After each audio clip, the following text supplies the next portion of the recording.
Hey there, I'm Danielle Zapchenk, and I am so thrilled you are joining me today on the Parable Podcast.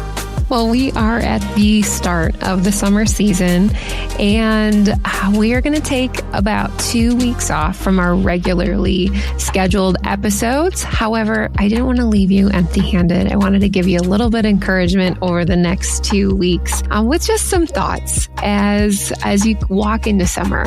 Sometimes when seasons change, we kind of look at our life and we wonder where we've been, where we're going. Sometimes summer brings like excitement. There is this laziness, this excitement for picnics, beach days, vacations. Then on the other hand, there is the reality of life. I mean, maybe summer, yes, it's here, but you still have to work, right? You still have to pay bills. Maybe there's something going on in your life where it is a frustration. It's a really hard summer season. And so wherever you're at, I wanted to encourage you that you are significant, that you matter, that no matter the season, that God is with you. I just had a conversation the other night with a couple different women through Women's Speakers Collective about the significance. And I wrote a couple things down and they're like, I think this is an opportunity for you to share. So you get first dibs on what I wrote down. But to preface it, we're going to walk through Psalm 139. And this was all the idea of my friend Brooke Palmer. She was from episode 112. She's the pastor of Belonging Community Church in Urbana, Maryland. And she's also the chaplain at Women's Speakers Collective. Yeah, she just helped us walk through this exercise, and I think it would be beneficial for you. So let me read for you first, Psalm 139. This is from one of my favorite translations, The Voice. And this was written by David, King David.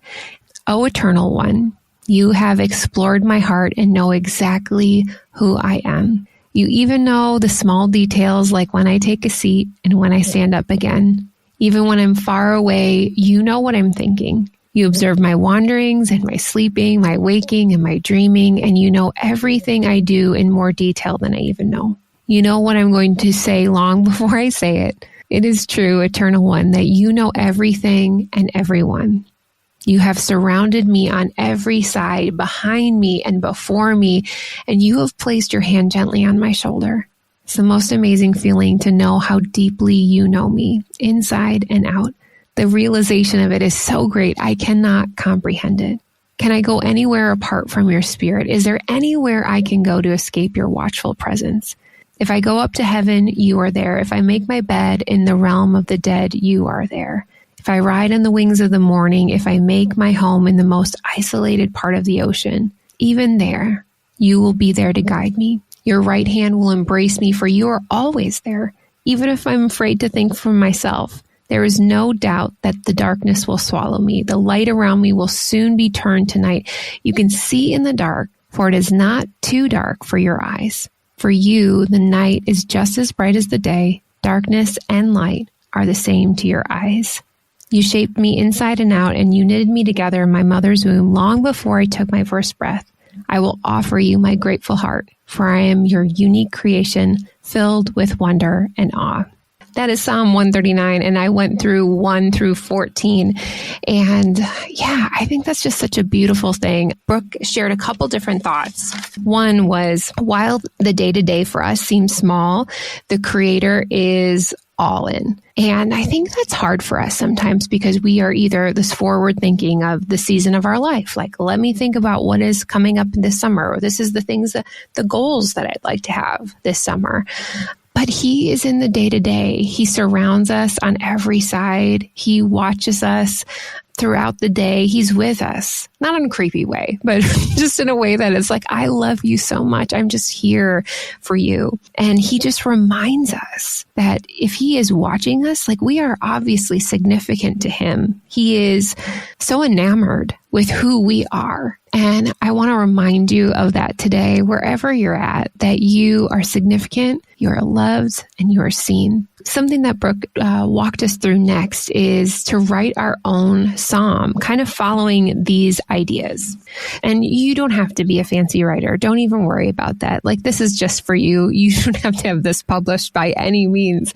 But maybe like the first 2 verses is just this honest reflection. And maybe it would be of how God thinks of us, how he understands who we are. And then the second 2 verses would be your awareness of time, and then ending with hope for those last 2 verses. So you can do as many verses as you like. This is a great opportunity and experience just to really be able to listen to the Holy Spirit and hear what the Holy Spirit wants you to hear and know about yourself. I was in a recent conversation with a friend, and I do a really good job of encouraging other people. I love encouraging other people, but it is so hard to do that for ourselves sometimes and to see that significance that we have in us. So this is our opportunity to just really challenge ourselves to listen to see what the Holy Spirit has to say. So this is the psalm that I wrote for myself. This does not have to be for you. Maybe it does resonate, but this is just an example.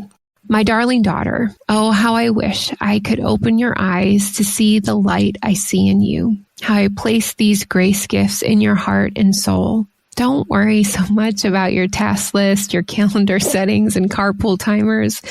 Shed those earthly trappings and let me into your day so I can breathe into you my timing. On the days when it seems dim or you wonder if you have done enough, be reminded of my love and the substance I build into you each and every day. You are significant just as you are because I was all in on day 1. So that's my thoughts, my little psalm that I wrote, and I'm sure we could expound upon that. And all the other women that were a part of this call, like they did their own too. And it was just really cool to see how God spoke to each one of them individually and their needs.